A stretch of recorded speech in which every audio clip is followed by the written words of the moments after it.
Esto es Radio Siglo XXI, una radio hecha a tu medida. Rojo y Negro con Alfonso Rojo.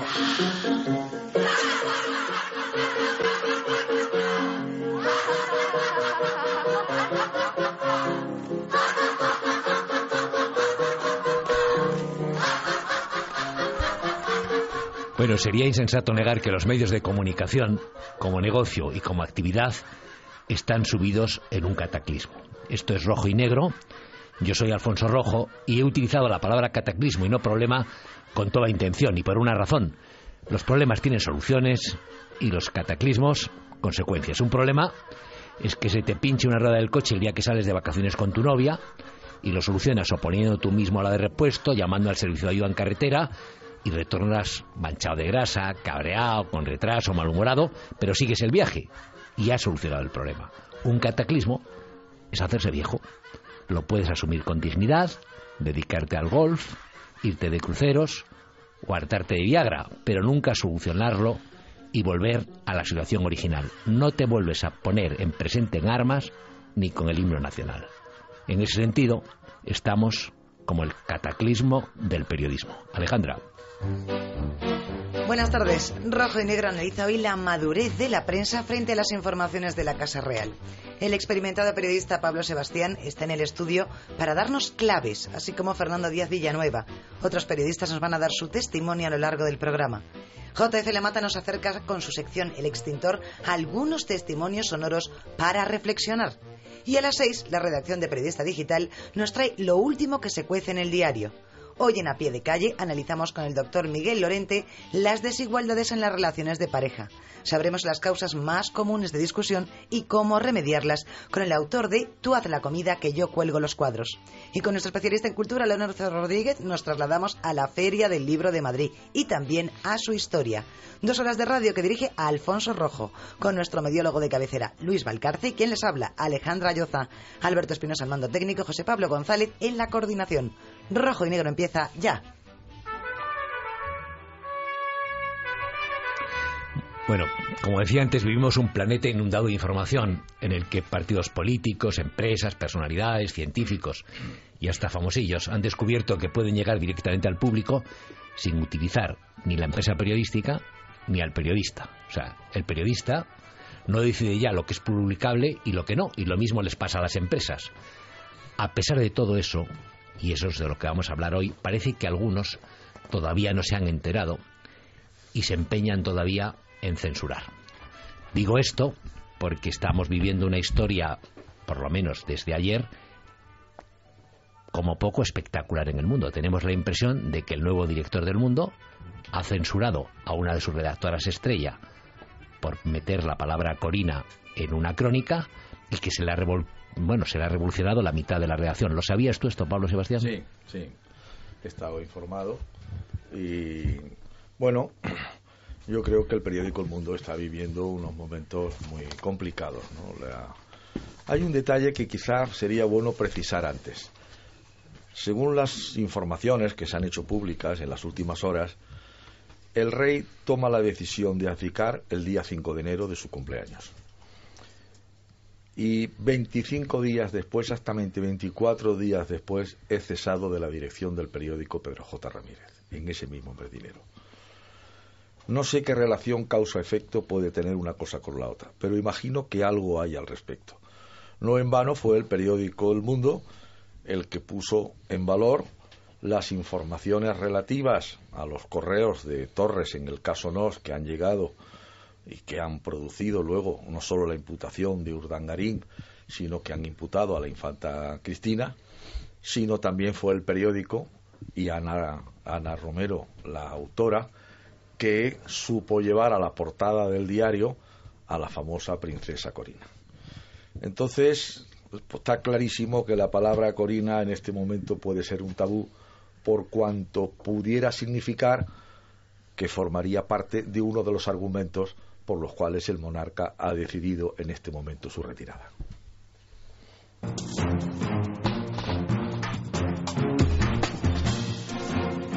Escuchábamos la voz de Pablo Sebastián. Para quien no sepa quién es este maestro de periodismo, ha trabajado para los principales diarios de este país, ABC, El País, ha estado en el Grupo Z, llegó a dirigir la tercera edición del Telediario de Televisión Española y dimitió precisamente por presiones. Él mismo luego nos lo argumentará. Hay que decir que fue director de la revista Interview, columnista del diario El Mundo y actualmente es el presidente del diario digital República.com. Presiones ya desde entonces. A lo largo de tantos años de carrera se han visto distintas intensidades de presión. ¿Y quiénes han sido fundamentalmente los que más marcan? Bueno, pues a lo largo de todos estos años he visto de todo. No vale ni la pena. Presiones cuando el referéndum de la OTAN, presiones cuando en Televisión Española la presión era que los años que yo dirigía aquel telediario, en un momento dado, en una campaña municipales, querían cambiar la hora del telediario para que Alfonso Guerra entrara desde Córdoba cerrando la campaña electoral, ¿no? Porque en Córdoba tenían problemas y tal. Bueno, pero eso ha sido un poco el pan nuestro de cada día que hemos ido sobrellevando y al que nos hemos ido sobreponiendo.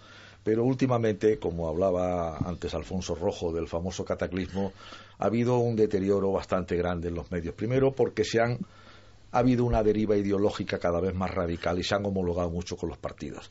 Y en esta última etapa lo que ha habido es la desaparición de los directores y la llegada al frente de los grandes medios de este país, no ya de periodistas, sino de los gestores, los gerentes. Es decir, en el diario El País manda Cebrián, que ya no es periodista, es gerente.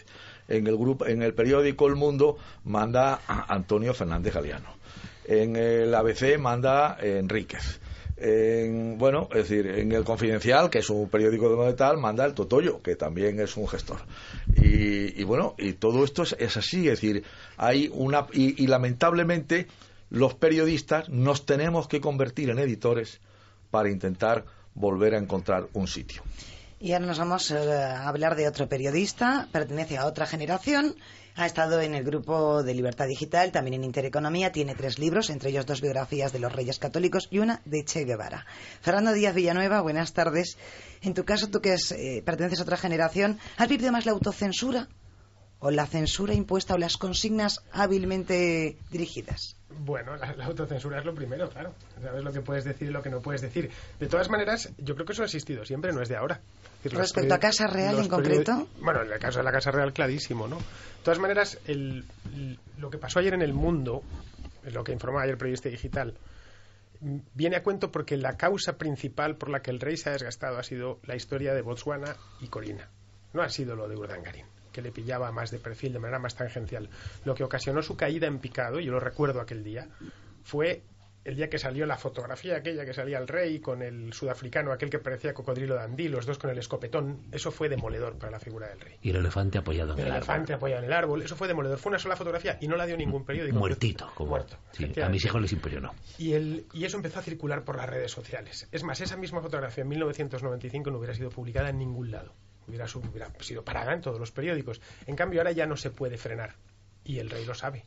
Da igual que a un periodista le digan, tú no puedes poner en la crónica. Ahí voy yo. Entonces, si es cierto, y nosotros tenemos pruebas de que fue cierto, de que Casimiro García Padillo llama a una redactora veterana como es Ana Romero y le dice, no puede aparecer en tu crónica esta referencia, una frase concreta que nosotros no la recuerdo ahora, extraemos del texto, y cuando ella dice, yo no quito nada porque no es práctica habitual entre los periodistas, le dices, oye, dicen que dijo, pues ahí tienes la puerta, y hay todo un rifirrafe y al final se llega a una opción que es una opción intermedia, que es sale sin firmar la nota, que es lo que ocurrió al día siguiente, y se hace desaparecer esa frase.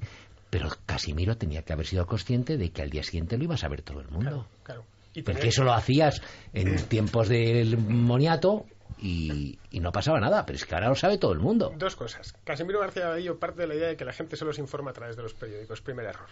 ¿Vale? Ya está. Es decir, no hace falta que un periodista diga que Corina existe. Ya sabes que Corina existe, porque sabemos que existe no precisamente por los periódicos. Y 2, que cualquier cosa que suceda en una redacción, en 10 minutos después va a estar fuera.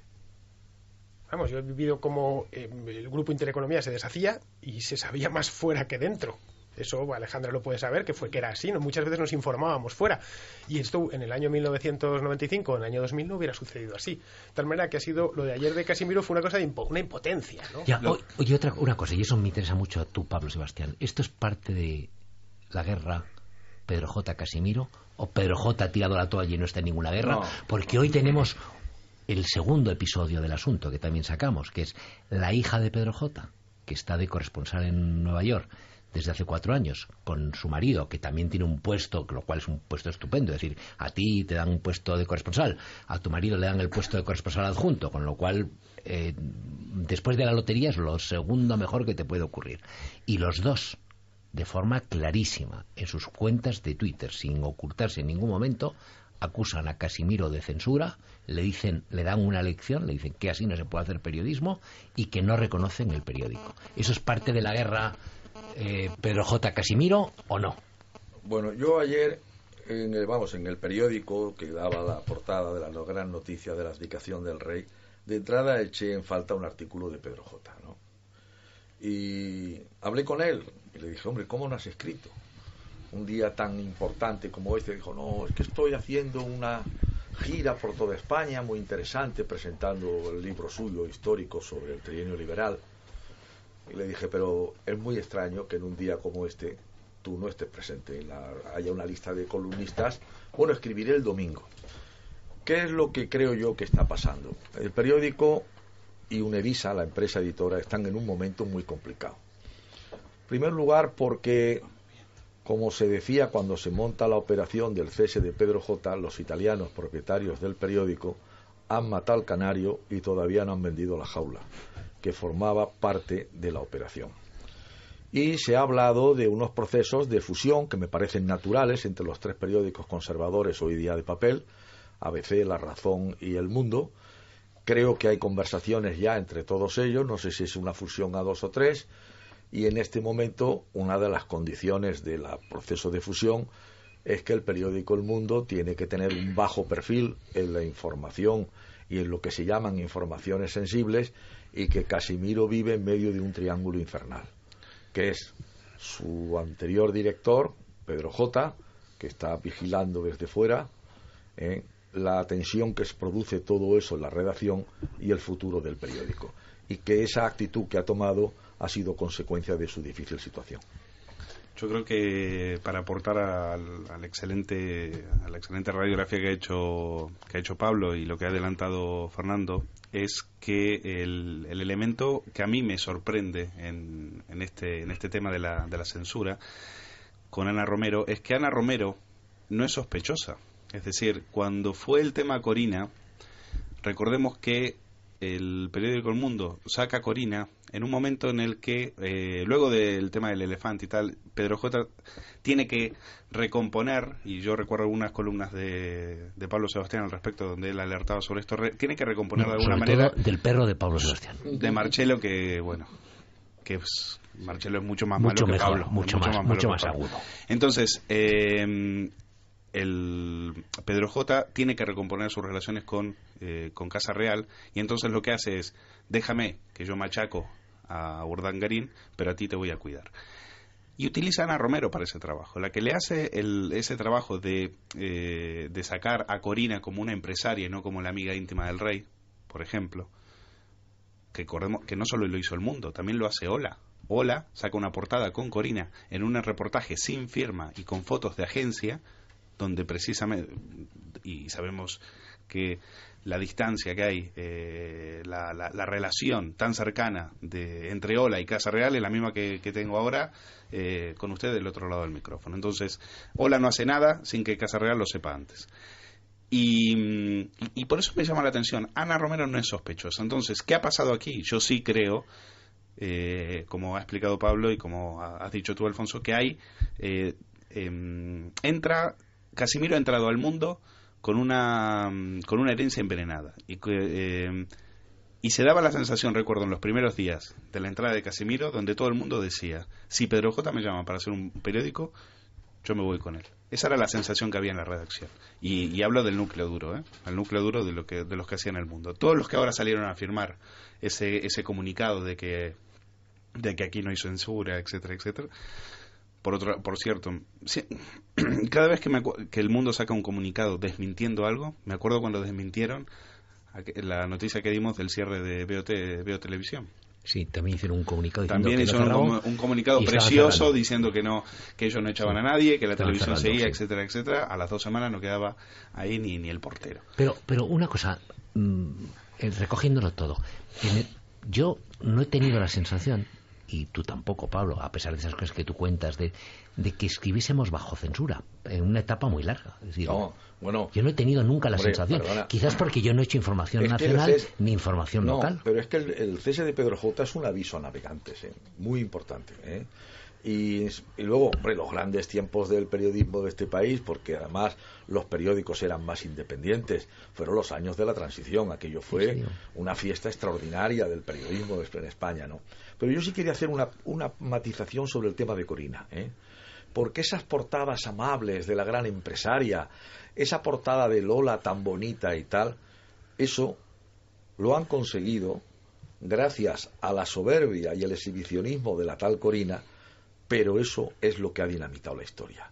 Es decir, por ejemplo, Peñafiel, cuando quiere entrar en un tema agudo del mundo del corazón, llena de locios a la entrevistadora. Lo importante es que salga.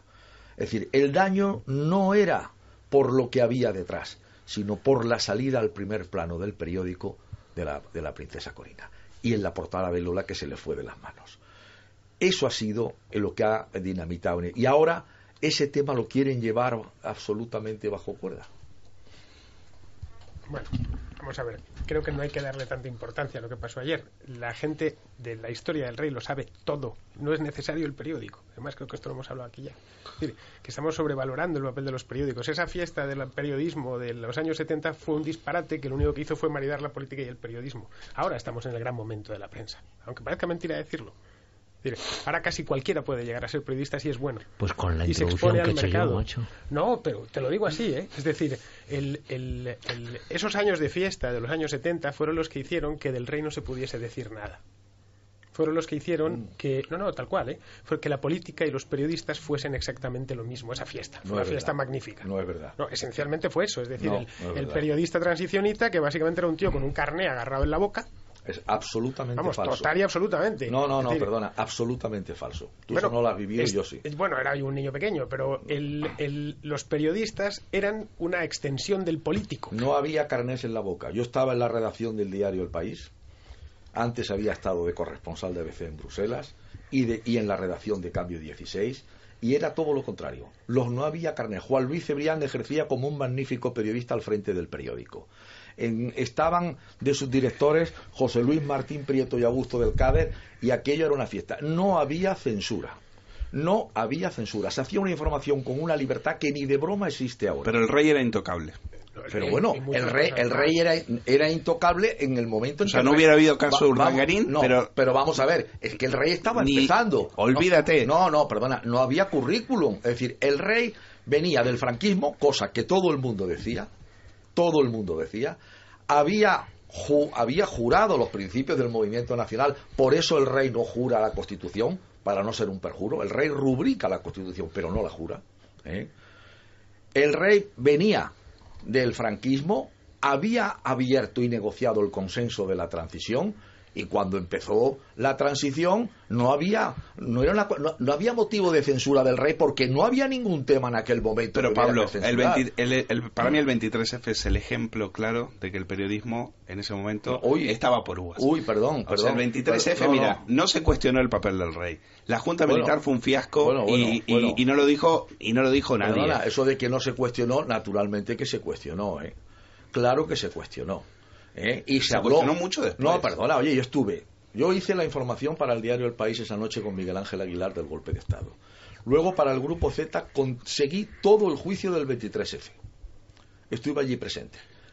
Y perdona, y allí salió el rey del derecho y del revés, y el general Armada, y Milán del Bosch, y las llamadas, y el famoso telegrama a Milán donde decía no puedo volverme atrás. Todo eso fue criticado y denunciado en los medios de comunicación. Sí, ¿Cómo que no? Y la vuelta de Armada a Madrid, naturalmente que lo fue. A ver, naturalmente que lo fue. Eso es así. A ver, que no hayamos vivido esa época infausta para el periodismo en España, que fueron lo que va del año 75 al 85 aproximadamente. A partir de ahí el periodismo es régimen, que es básicamente hasta ahora, hasta el estallido final, ¿no? Y es que la profesión de periodista es la menos valorada, curiosamente, después de la de político. Por algo será. En aquella época... Siempre van muy unidas, ¿eh? Sí, en las encuestas de opinión, por razones obvias, van casi siempre en paralelo, ¿no? Sí, pero curiosamente los países donde la prensa es muy libre, los periodistas están bien valorados. Por ejemplo, Estados Unidos, donde sí existe eso. La nuestra no, es que lo nuestro es un periodismo lacayo, esencialmente lacayo, y viene de aquella época. Es decir, vas a la hemeroteca, ves el diario 16, el país, pero si se le llamábamos PRISOE, por algo, sería independentismo. Miguel Ángel Aguilar era una terminal de Felipe González en los medios, terminal abierta. La Cibel Preciado era una tía que lo llevaba tatuado aquí, que llevaba tatuado el carnet. Vamos a ver. Yo fundé el diario El Independiente cuando ocurrió el referéndum de la OTAN, que fue un momento crucial para los medios de comunicación en España. Yo estaba entonces en el Grupo Z. Nos llamó José Antonio Asensio y nos dijo: se van a repartir los canales de televisión, que Felipe González los puso encima de la mesa, y dijo textualmente: titulares a favor, entrevistas a favor, editoriales a favor. Y yo, delante de todos los directores del grupo, le dije: yo no. Y me fui y me marché del Grupo Z y fundé El Independiente. Esta teoría de que todos iban con el carnet en la boca, pero hombre, todos. Casi todos. Bueno, no ha habido momento en la historia. Yo creo que la historia de España. No creo, Fernando, que casi. No creo que todos. Yo creo que ha habido excepciones. Un elemento de matiz, si me dejáis. Y es que un tema es ser partidista y otra estar con los valores del establishment o los pilares, digamos, de la sociedad española. ¿Hasta qué punto, sea un periodista, quizá a lo mejor lo que quieres expresar o no, lo que yo quisiera matizar es que una cosa es ser partidista y otra que sí veo es que los periodistas de hace 30 años sí había un consenso en cuanto al establishment que había que proteger en ese sendero de la transición para de alguna manera pacificar y generar una convivencia más tranquila. Y otra cosa es que eres curiosísimo porque hay muchos periodistas contra el establishment que incluso cuestionan todo, desde la organización territorial a la propia Constitución. Pero si no cuestionas el establishment, ¿qué cuestionas? No, claro. El umbral es hasta qué parte hay, y depende de qué cargo y dónde estés. Es al revés, no es el establishment el que manda ahora en la prensa, hombre, es al no revés. Debes estar es el establishment. Con el partido, pero sí potenciando los valores de una sociedad. No, antes o la ley. El establishment, que es el poder económico, no se metía en la política y en el periodismo, y ahora es el que manda. Bueno, es al revés, ha habido un vuelco, y lo que ha habido es un alineamiento exagerado y tal de las posiciones ideológicas de los medios y de los periodistas. El periodismo independiente se ha reducido a su mínima expresión. Y ahora hay periodistas del PP y del PSOE, y periodistas de la derecha del PP y periodistas de la izquierda del PSOE. Y entonces, es decir, y eso antes no lo había. La gente tiene su corazoncito y su ideología, pero separaba la información de la opinión. Y eso se ha perdido. Pero ¿cómo que no? ¿Pero qué es María Antonia Iglesias? Que tiene 30 años. Pero si María Antonia Iglesias lleva María Antonia Iglesias no es que lo lleve en la boca. Es lo que estoy diciendo, que han derivado en ese sentido. No, pero es que María Antonia Iglesias ya era. Bueno, pero María Antonia era la televisión pública. No. Es decir, no sé si es el mejor ejemplo. Para mí el mejor ejemplo en ese sentido es, por ejemplo, los bandazos que da el diario El País con el tema de la OTAN. Acuérdate de Javier Pradera y demás, que creo que es el que da el portazo y se va y dice: esto es una vergüenza, yo no sigo trabajando en este periódico. O, por ejemplo, el caso Ibarcó, que deja, donde el diario El País aguanta hasta el último minuto, hasta cuando no puede decir nada.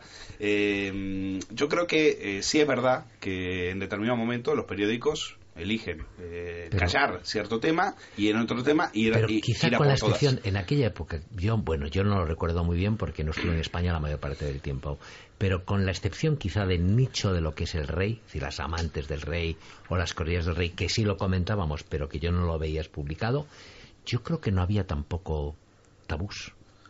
Yo no digo que hay censura, yo lo que creo es que hay autocensura. Lo que hubo fue, por lo general, autocensura. Yo creo que la autocensura antes y ahora. ¿Y por qué hay autocensura? Por interés. Porque el periodista, aunque está escrito supuestamente en el código genético del periodista, que en muchas ocasiones tienes que decir y escribir lo que no te interesa. Coño, hay veces que dices, oye, pues si hago esto, pues no. Mi pregunta es si fue hace 30 años altruistamente esa autocensura, porque se apostaba que eran ONGs, que los periódicos eran ONGs. Intentaba entender, Cáritas. Porque si creían que era importante la prensa para construir o hacer madurar esa democracia. Que esto así que les encantaba, es decir, que fue una época enferma, que es que en los años 70 fueron una glaciación y tenemos que asumirlo. Ahora está en la moda, iban hechos unos horteras con esos cuellos y los pantalones de campana. Es decir, yo era elegantísimo. No, pero que era una horterada. Yo nací en los 70, pero fueron una glaciación, más fue la época más dura, el comunismo crecía en todos los lados, cada año se hacían los comunistas con un país nuevo, es decir, los 70 fueron una glaciación a todos los efectos, y en España nos tocó la transición, porque si llega a ser 10 años antes o 10 años después, no hubiera sido tan dañina y tan perniciosa, pero en esa época hay que ir a la hemeroteca. Hoy la de ABC la tienes abierta, la de La Vanguardia la tienes abierta. Puedes mirar cualquier periódico de cualquier fecha de los últimos 100 y pico años. Bien, portadas enteras, unas loas, unas felaciones irrestrictas a los políticos de la época, a los Alfonsos Guerras, el diario 16. Nada de eso es verdad. Qué vergüenza los periodistas. Perdona, nada de lo que estás diciendo es verdad. ¿Cómo que no? Vamos a la Bueno, que lo defienda Pablo. Que lo defienda Pablo. Nada es verdad. Que lo defienda Pablo. Perdona, en el diario El Independiente que yo dirigí denunciamos por primera vez la corrupción. Pedro J. Ramírez en Diario 16 denunció el crimen de Estado en aquella época, el GAL. A Pablo Castellanos le costó el puesto, lo echaron del Partido Socialista por la entrevista que le hizo a Raúl del Pozo en nuestro periódico. Eso que estás contando no es verdad, tú no conoces lo que pasó. La diferencia y el drama ha sido la entrada de la ideología y de la militancia política en los medios, y la radicalización y las tertulias ideológicas mediáticas convertidas en espectáculo. Y lo importante en aquella época, y es esencial en el periodismo, es saber lo que pasa, no lo que te gusta. Pero si es que esa es la gran diferencia. Que los periodistas entonces, tengan ideas. Oye, nosotros hemos hecho portadas mira, hubo una historia del crimen de la etarra Urigoiti. Digo el crimen porque la remataron en el suelo, en San Sebastián. El diario El País estuvo a punto de no dar la noticia, y nosotros estábamos en El Independiente. A mí me llamó Javier Pradera y me dijo: Pablo, no os echéis atrás porque vamos a dar la noticia. Mientras Pepe Barrio Nuevo, ministro del Interior, estaba llamando a los periódicos para que no se diera la noticia de lo que había pasado. Y la vimos, El País y nosotros. Nos vamos a la desconexión.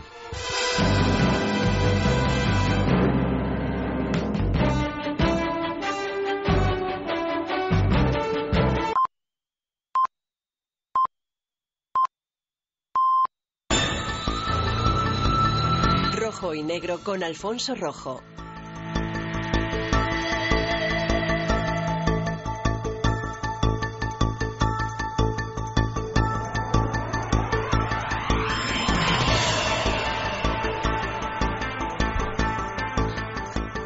Cinco y media de la tarde y seguimos aquí con... Bueno, todos cuerpo a tierra, barriga al suelo y apretando el culo, ¿eh? Después de una media hora trepidante discutiendo si los mejores tiempos del periodismo han pasado o son estos que estamos viviendo, y lo estamos discutiendo aquí con Pablo Sebastián y con Fernando Díaz. No, Fernando sostiene que vivimos la mejor época del periodismo. Quizá es la época que hay más información, más abundancia de información, pero yo no le llamaría eso la mejor época del periodismo. Yo creo, y te lo he oído varias veces el argumento, yo lo he dicho al principio, claro que vivimos una época en que cualquier persona con 2 dedos de frente, un pequeño ordenador, cierto sentido común y un poco de talento puede poner en circulación una noticia, y que antes, si tú eras de La Coruña y no salías en el obituario pues y habías palmado, pues seguías vivo, y si eras de Granada y no salías en el hueco grabado con tu boda, pues seguías soltero. Pero eso no quiere decir que el periodismo de ahora sea mejor. El periodismo de ahora es mucho más partidista, mucho más alineado que lo era hace 15 años. Lo que queda, Alfonso, es el orujo de esa basura transicionista. Es decir, lo que queda es Maruenda. Ya está, que es el producto final, el producto final y degradado de lo que nos viene de los años 70. Bueno, ahora se lo vas a poder decir a Marbuenda en todo caso, si entra por teléfono. No, pero en todo caso, yo no diría que Marbuenda es basura. Creo que Marbuenda hace periodismo, bien o mal, gustará o no gustará. Vamos a hablar ahora con José Javier Esparza, que está del otro lado de la línea. José Javier, ¿qué tal? Buenas tardes. Muy buenas tardes. Bueno, no sé si estabas escuchando, está aquí Fernando Díaz Villanueva, Pablo Sebastián, Alfonso Rojo, Alejandra Llosa. Estamos discutiendo si estos tiempos que estamos viviendo son los mejores para el periodismo a partir de, como sabes, el tema del mundo, Corina y demás, o si los mejores tiempos del periodismo ya han pasado. ¿Tú qué opinas? Bueno, primero saludos a los amigos que hay en la mesa. Buenas tardes. En segundo lugar, vamos a ver, yo creo que un periodista que diga que el periodismo vive sus mejores tiempos no es un buen periodista. Es decir, porque corporativamente una señal de identidad irrenunciable es que hemos de quejarnos siempre de lo mal que está la profesión. Y esto es así desde el principio del siglo XIX y no podemos cambiar la tradición. Hablando en serio, a mí me parece que es verdad lo que ha dicho Alfonso, que en los últimos años hay un cierto retroceso. Digamos que hay un retroceso, uno de conciencia profesional. no solo entre los profesionales, también entre sus jefes, que es lo más importante, ¿no? Y en segundo lugar, un exceso de presión por parte de los poderes que financian a los medios, que antes eran, ¿cómo decir?, les daba un poco más de vergüenza hacerse tan visibles y ahora han perdido cualquier vergüenza a ese respecto, ¿no? Es verdad que desde el punto de vista de la circulación de la información hoy tenemos medios absolutamente incomparables, pero eso ya lo vaticinó hace muchos años Konrad Lorenz, el premio Nobel, y lo denominó formación indoctrinada, porque lo que decía era que era una cantidad enorme de información, tan enorme que era imposible asimilarla y que además, puesto que no entraba por ningún cauce previo, de formación previa por parte del espectador, del oyente, etcétera, no servía estrictamente para nada y caía como una especie de granizo, ¿no? Bueno, pero José Javier, una pregunta. Se le sigue teniendo miedo en los temas de Casa Real. ¿Tú crees que una llamada de Casa Real o una llamada de Moncloa todavía siguen poniendo firmes a los periodistas? Pues mira, sinceramente, mi experiencia es que una llamada de Casa del Rey, en términos, digamos, políticos, sirve para poner firmes a los periodistas, o para, al menos, quizá la excepción poner firmes depende un poco del periodista que está al otro lado, ¿no? Esparza, digamos, para aplicar prudencia, pero, perdón, Alfonso, termino. Sin embargo, una llamada sobre materias que no sean políticas, sino que sean de tipo sentimental, no. Y eso es muy interesante, porque significa que hay una especie de doble realidad, ¿no?, en una de las cuales funciona la responsabilidad institucional, por así llamarlo, y en otra en la que no.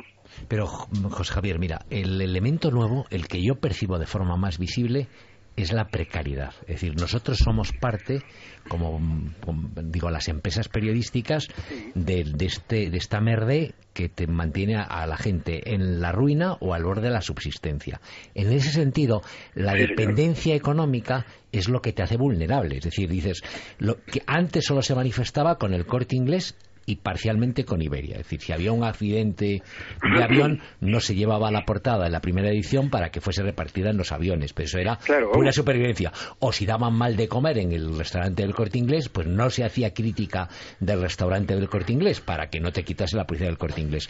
Pero en este momento la situación se ha hecho tan precaria para todo el mundo, en todos los medios, que sí somos mucho más vulnerables que éramos antes. Y a eso me refiero yo con el tema de la visibilidad. Es que ahora a una empresa no le da el menor reparo que alguien pueda denunciar. Es que me han presionado de empresa X. Han perdido la vergüenza, y han perdido la vergüenza porque el periodista en general ha perdido una conciencia profesional.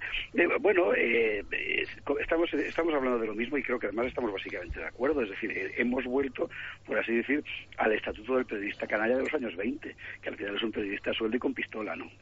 Hoy documentándonos precisamente sobre si existía ese miedo a informar sobre la familia real, ahora que la princesa doña Leticia viene a primera plana, bueno, ya estaba cerca de esa primera plana, hemos querido hablar con la editorial Crónica, una editorial que publicó un libro titulado Una republicana en la corte de Juan Carlos I, de Isidra Cunill, y que la Gaceta, lo recuerdo, le llevó en portada, llevaba parte de ese contenido y que fue retirado al día siguiente. Bien, en la propia editorial nos han dicho que jamás ha existido ese libro, cuando aún conservamos hasta la portada.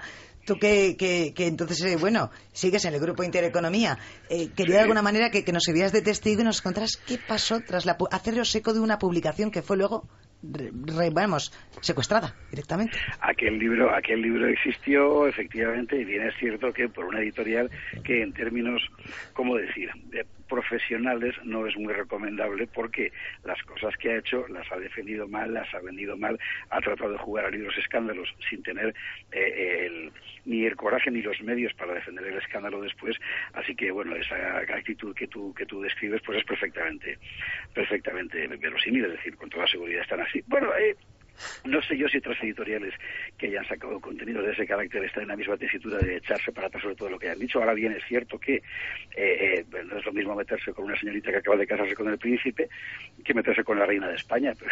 Claro, ese es el salto. Por eso digo que ahora muchos darán un paso atrás. Bueno, y en cualquier caso, tiene mucho menos poder de convicción en la Casa Real que Emilio Botín. Tenemos que ser sinceros. Es decir, la capacidad que tiene Javier Ayuso o Espotorno, que están en el equipo de prensa o de comunicación, de influir sobre un periódico es mínima. Sin embargo, el señor Botín la tiene máxima. Pero es la que Casa estamos Real... apuntando a la Casa Real. La Casa Real tiene una tremenda debilidad porque no hace campañas de publicidad. Pero, Alfonso, pero no funciona así. Mira, en el caso del libro por ejemplo, en el caso del libro de Pilar Urbano, el miedo que había en la editorial y el miedo que tenía la propia autora no era de la Casa Real. De Pilar Suburbano. No era del...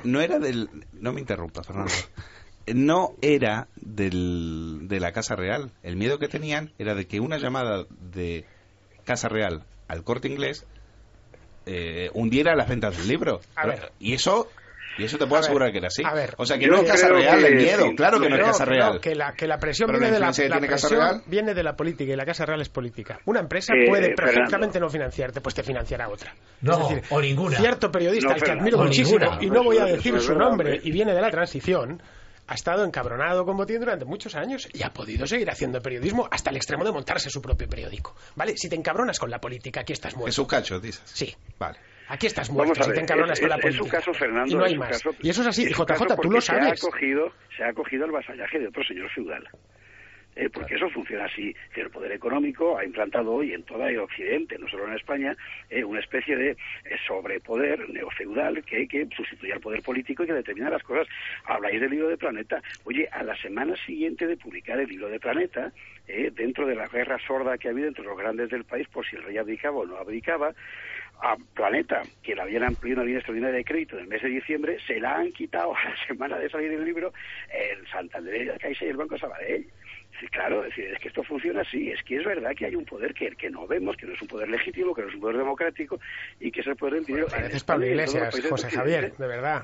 Pero es que es así, de verdad que no es un poder democrático, no es un poder democrático. No, pero si no quieres tocar empresas, por ejemplo, la capacidad que tiene el señor de Guindos a través de los bonos del Tesoro. En España, por ejemplo, publicidad institucional en momentos de carestía como esta...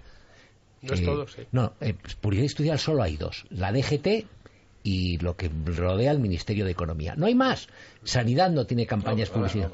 Tienes también Ministerio del Interior. Sí, Ministerio Interior es DGT. Renfe, sí, pero muy poquito. Los grandes son DGT, que tiene campañas sistemáticamente y que se las da sistemáticamente a la cadena SER en bloque. Tienes el Ministerio de Economía y todo lo que le rodea, que va al país y a la cadena SER y algún otro, y se ha acabado. Y dices tú, la capacidad que tiene Guindos o la jefa de comunicación de Guindos de partirte el espinazo como medio de comunicación y que no puedas pagar el IVA ese mes de los empleados es máxima, y eso te afecta mucho más que te llame el señor Ayuso, que te llame el que quieras, que te llamen de la Moncloa para decirte, oye, es que ponernos bien a Rajoy, lo pondré como me dé la gana. Vamos a despedir a José Javier. José Javier, no sé si quieres agregar algo más. Bueno, no, yo creo que la descripción del paisaje es esa, y por más vueltas que le demos y omitiendo, en fin, cualquier tipo de implicación con ideología alguna de las que esté encima de la mesa, es que la realidad es así.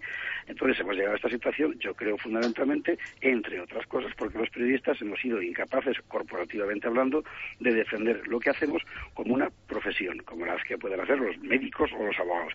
Nos hemos acostumbrado a hacer un oficio, y ese oficio al final ha caído en manos de quienes pagan a los oficiales. Es así. José Javier, muchísimas gracias por atender la llamada de Rojo y Negro. Ha sido un placer. Adiós. Rojo y Negro con Alfonso Rojo, de 5 a 7 de la tarde en Radio 4G. Cuando tu charcutero te pregunte cómo corta tu jamón Campofrío, dile que muy despacio, porque los minutos que esperes para comprarlo se destinarán a quien más lo necesita. Entra en donantesdetiempo.com y averigua cómo.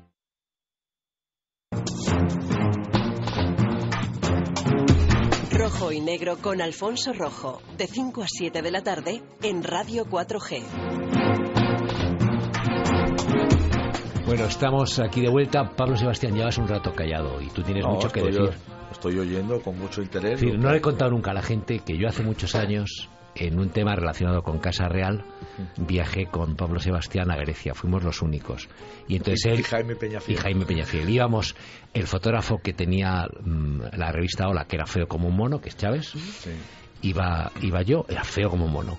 Iba Pablo Sebastián y Jaime Peñafiel. Y Pablo tenía barba entonces. Y entramos en el Palacio de Tatoy bendiciendo a los a los griegos, porque parecía un pope. ¡Ay, qué genial! No, conseguimos, porque fue con motivo del entierro de la reina Federica. Sí, que la habían operado. Y conseguimos entrar en el aeropuerto privado que estaba pegado, que era un aeropuerto militar de Artois, donde llegó el avión con el féretro, y venían los reyes de España y de las distintas casas reales. Y Jaime y Alfonso se empeñaron, una vez que ya conseguimos entrar, en sacar las cámaras de fotos y llevarlas colgadas. Y yo les dije, esconder las cámaras hasta que lleguen los aviones. Dijeron, no, aquí ya estamos seguros. Les requisaron las cámaras porque había un pool de fotógrafos de las agencias internacionales de Atenas y un periodista griego que tenían la exclusiva. Luego se las devolvieron, sí. Pero en aquel momento pasó aquello. Pero eso bueno. Es verdad. O tempora o mores, que dicen, el tiempo de los moros. Sí, tiempo de los moros, sí. No, yo creo yo creo que estamos viviendo una crisis del periodismo, pero que tiene, por otra parte, hay una herramienta que es Internet, que no la hemos tenido nunca a mano. Es la tesis de Fernando. En primer lugar, por los costes. Cuando a nosotros nos cierran el periódico El Independiente o nos lo quitan, Alfonso Guerra, con una operación que monta con la ONCE, y se hacen con el control del periódico, porque era un periódico progresista alternativo al diario El País, y Polanco no quería bromas en aquel territorio. Nosotros, cuando nos fuimos, no teníamos medios de montar otro periódico. Si hubiéramos tenido la herramienta de Internet, podíamos haber tenido una alternativa. Pero ¿qué es lo que pasa? Pues que en Internet han proliferado los medios, los minimedios. ¿Y qué ocurre? Que el periodismo se ha radicalizado en la militancia de la opinión no solo ideológica, sino de los líderes. Hay seguidores de Esperanza Aguirre, otros de Alejo Vidal Cuadras, otros del Podemos de Iglesias, otros de Rubalcaba, otros de Susana Díez, otros de Mariano, otros de... Bueno, al final, es decir, eso va en menoscabo de la profesión. Yo creo que lo importante, además se ha educado a lectores, oyentes y espectadores a ver, oír y leer lo que les gusta. Es decir, hay gente que dice, voy a poner este programa porque le van a dar caña a Rajoy, o voy a poner la SER que le va a dar caña a Mariano. Entonces, hemos creado entre todos una cultura de clientela que solo quiere saber lo que le gusta y no saber lo que pasa. Y la salida a esta crisis, en mi opinión, está en dos cosas esenciales. Separar la opinión de la información, porque todo el mundo tiene su corazoncito y puede apostar por posiciones más progresistas, más moderadas, más liberales, más conservadores, que todas son respetables, pero separando la información de la verdad. Y una vez hecho ese ejercicio, entre esos viejos periodistas, que hay todavía bastantes del inicio de la transición, y que creo que tienen muy clara la función periodística y tal, creo que deberíamos hacer entre todos un esfuerzo para unificar proyectos y para hacer unos medios alternativos poderosos, creíbles e influyentes que puedan dar respuesta a los grandes grupos de comunicación que hoy son los que están mediatizando la situación en la información de España. Bueno, los grandes grupos de comunicación están dejando de ser grandes a pasos acelerados. Eso para empezar. Es decir, Prisa no es ni sombra de lo que era hace 10 años. Sí. ¿Vale? Ni sombra. Que nos den a nosotros los créditos que les dan a Prisa. Pero que no es, y está viviendo con respiración asistida, el gotero, la Soraya le está poniendo favores continuamente políticos, etcétera. Bien. Bueno, has visto, a esto nos están boicoteando con los móviles, para que no se... El mío no es, pero está desconectado. No está desconectado también. Bueno, el futuro pasa no por informar, si la información es gratis, si la información, las noticias se hacen gratis y se distribuyen gratis, pasa precisamente por opinar, y los periodistas tienen que tener ideas, lo que no tienen que tener es carnet político. Pero Fernando, tiene razón Pablo en el sentido de que hoy la influencia, nos guste o no, a los que estamos en Internet, todavía las portadas de los periódicos pues siguen mandando. Es decir, si Periodista Digital hubiera sacado el caso Urdangarín, pues mira, el caso Urdangarín lo sacó la revista El Siglo, no lo sacó El Mundo, pero bastó. Tuvieron que pasar 2 años hasta que El Mundo empezó día tras día a sacar el caso Urdangarín para que las teles se hicieron eco y a partir de ahí tengo aquí a mi lado al fundador del diario digital Decano de España, que es Estrella Digital, y a Periodista Digital, que es de los primeros, también. Andamos por ahí. Bien, que me estéis contando del papel. No, yo te estoy contando que la influencia... Casimiro todavía, ¿no? Yo te estoy contando que... No, pero dejarme la precisión que vuelva a lo de antes. Antes los editoriales estaban en las páginas editoriales. Ahora los editoriales están en los titulares de las portadas. Es decir, vamos a ir al fondo de la cuestión de la profesión. Es decir, ahora, y te puedes encontrar, asombrosamente, sobre una misma noticia, sobre la que caben muy pocas interpretaciones, titulares completamente contradictorios. Es asombroso, incluso con noticias, por ejemplo, económicas. Oye, ha mejorado el paro. Les guste o no al PSOE, ha mejorado el paro. Bueno, pues te puedes encontrar, si no en este caso quizás no en la portada, porque en estos días hay noticias mucho más importantes, pero si vas a la sección de economía te encuentras titulares contradictorios sobre un hecho concreto. Bueno. Es decir, no, la opinión y la interpretación y el posicionamiento ideológico ha llegado a los titulares. Pues cambias de web, si está todo a la distancia de un clic. Pero eso es una enfermedad de la profesión. Pero que da porque igual. Ocurre en todos los segmentos. Es una enfermedad. En Internet hay periódicos extraordinarios, y periódicos especializados, y pequeñas cooperativas de periodistas. Es decir, ese periodismo de carné, maruendístico, ese nachoscolarístico, vamos a dar aquí a los dos lados, ¿vale? Ese periodismo de carné, curiosamente, en el lado nachoscolariano, fue quedarse su partido fuera del poder y mira cómo se puso las pilas y se ha montado una cooperativa de periodistas. Y si no tiene noticias, las plagia de periodista digital. Bueno, pero no pasa nada. Es cierto, pero prosperaron, y tú recuerdas cómo prosperan todo ese entorno, que prosperan a la sombra de Zapatero. Y Zapatero tenía perfectamente diseñado, no era Zapatero, era el marido de la Chacón, de Carmen Chacón, tenía perfectamente diseñado cómo iban a tener un grupo de comunicación que iba a integrar una televisión, un periódico en papel, varios periódicos en internet y todo este tipo de cosas. Y funcionan. Sí, es verdad que cuando ha venido el cataclismo de todo ese sector, porque se les fue la vaca lechera, alias Zapatero, entonces han sido capaces algunos de ellos de reconvertirse hacia internet y con éxito. Aznar intentó crear un grupo mediático también, Sí, pero ahí tuvieron la mala suerte de... Con Telefónica, ¿os acordáis? Villalonga, etcétera. Sí, pero con Miguel Ángel Rodríguez no era Barroso. La tentación del poder es siempre la tiranía. Al poder es el que hay que tenerle lejos y controlado, no estar nunca cerca de él. Y yo cuando veo a un periodista con un político tomando un café, me hierve la sangre. Pero quiero hacerle una pregunta. Y ese es el problema, que los periodistas pasan demasiado tiempo con los políticos, les admiran. Quería hacerle una pregunta a Pablo. En relación al tema de llevamos 2 años diciendo que este gobierno no sabe comunicar y que todo lo hace rematadamente mal. Viendo los resultados, pues parece que no nos equivocábamos y que efectivamente, pero de pronto se le pone de cara a Mariano Rajoy y en unos meses, pues sale, cambia el director del diario El País, el diario de los papeles de Bárcenas, cae Pedro J. y cae Antic en La Vanguardia, solo en 3 meses.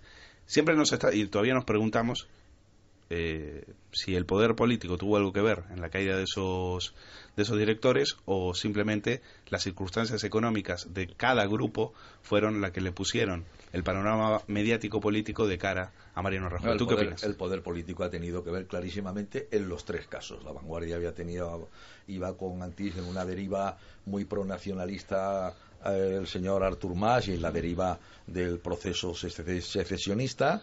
El diario El País necesitaba un golpe de timón hacia un modelo más liberal, más al centro, abandonando sus posicionamientos de la izquierda, y el periódico El Mundo se había convertido en un periódico muy complicado y muy mal para el establishment del poder político, porque siendo un periódico de la derecha, con la credibilidad que daba ese entorno de que era un periódico conservador próximo al Partido Popular, desde ese periódico se estaba dinamitando, por un lado, a la corona con el caso Urdangarín, Infanta Elena y Corina en portadas y portadas y portadas, y por otro lado, a través de un pacto con el señor Bárcenas, se estaba dinamitando al presidente del gobierno, que en un momento en el que la situación económica española estaba intentando el despegue del país, y entonces el poder establecido en torno al Palacio de la Moncloa considera de que ese fuego amigo es un fuego desestabilizador en un momento crucial del país, y por eso se ponen en marcha esas 3 cuestiones. En relación con la comunicación, es verdad que los políticos, cuando no les salen bien las cosas, dicen que es que falla la comunicación. Pero para comunicar hacen falta 2 cosas. Una, algo que contar. Si no hay resultados tangibles que lleguen, es verdad que están mejorando la macroeconomía, pero si los resultados no llegan a los ciudadanos, es muy difícil comunicar. En segundo lugar, este gobierno ha pensado que era más fácil controlar a los medios que hacer comunicación, y entonces han ido por ese otro derrotero. Bueno, tenemos en línea a Paco Maruenda, director de periódico, y estábamos hablando, primero, buenas tardes y muchas gracias por atendernos, Paco. Buenas tardes, querido amigo. Un placer. Estamos aquí todos. Está Fernando, Pablo Sebastián, Luis Valcárcel, y estamos discutiendo sobre el periodismo, dando unos palos tremendos. Y bueno, el tema principal, el que nos trajo aquí, aunque hemos derivado a muchos otros. ¿Hay censura o no hay censura en el periodismo español? Para nada, vamos, no hay ningún tipo de censura. Vamos, ni implícita ni explícita. Por lo menos, ya te digo, yo es mi experiencia personal dirigiendo un periódico, no hay ningún tipo de censura. ¿Estáis a favor de que hay censura? No, estábamos discutiendo, Paco, ¿qué tal? Buenas tardes, te saluda Luis Valcárcel. Mira, en relación al tema de lo que pasó en el diario El Mundo con la censura a un artículo de Ana Romero, que después va sin firme y demás, y que originó todo un debate y una guerra en la redacción. Pero espera, antes de seguir, es que hoy nos hemos desayunado, por lo menos en Periodista Digital, con que la hija de Pedro J., que es una periodista, tiene una buena trayectoria, estudió en Columbia, era muy brillante cuando estaba aquí en el CEU, después ha estado de corresponsal y escribe bien, y es una mujer preocupada, de repente se lanza a la piscina y escribe con todas las letras que es una pena lo que está pasando en el periódico que dirigió su padre, porque es un periódico en el que se ha impuesto la censura, y su marido, que es la mitad de periodista que ella, pero que también ha sido corresponsal en Londres y allí, pues también lo repica. Es decir, y entonces, bueno, lo que en principio parecía que era un pequeño incidente doméstico ha adquirido proporciones transatlánticas. A mí me parecía, te digo, lo que me han contado del caso, ¿no? En mi opinión, por lo menos, yo dirijo un periódico, yo soy el responsable legal y ante el Consejo de Administración de lo que sale, ¿no? Y entonces se publica, y tenerme como lo que digo, lo que yo quiero que se publique, es decir, los periodistas no tenemos ahí, yo he sido redactor y he sido jefe de sección, otros jefes, y como todos he tenido mi trayectoria, ¿no? Que no siempre he sido director, pero claro, ahí se publica lo que yo considero que se tenga que publicar, no lo que el redactor quiera publicar o le parezca bien publicar. ¿Eso es censura? No, hombre, eso es el ejercicio de la responsabilidad de director, y eso es un tema que he tenido muchas veces discusión en todas las instancias en las que he estado, es decir, yo decido, ya está, y si a una persona le guste bien, y si no, pues es su problema, ¿no? Es decir, no es el dueño del periódico, o de la radio o de la televisión. Oye, pues muchísimas gracias, Paco. Lo que sí espero es que en lugar de atenderme por teléfono con todo lo que te he querido yo a ti, y hablo yo te quiero a ti, es recíproco. Bueno, tú has hablado en presente y yo en pretérito. Es decir, bueno, pues tienes que venir y hacerme aquí un día el programa. Muchísimas gracias. Vengo a ver cuando quieras. ¿Sí? Pues eso espero. Te tomamos la palabra. Un abrazo. Gracias. Un abrazo.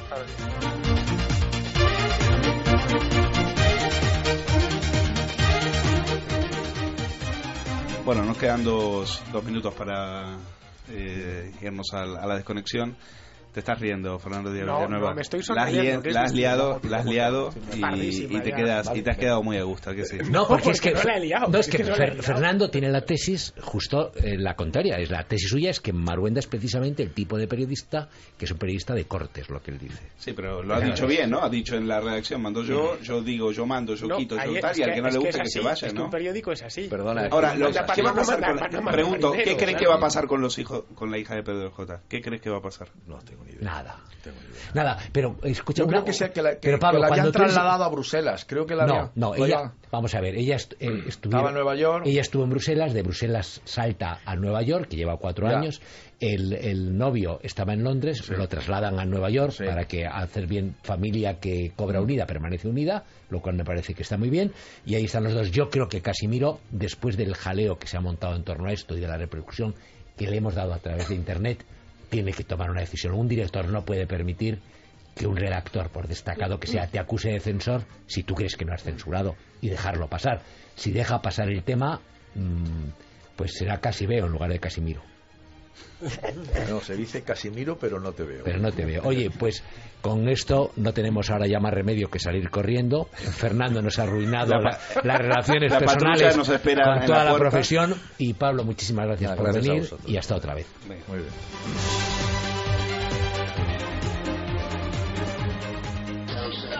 Para conocer quién es quién en el mundo de la información,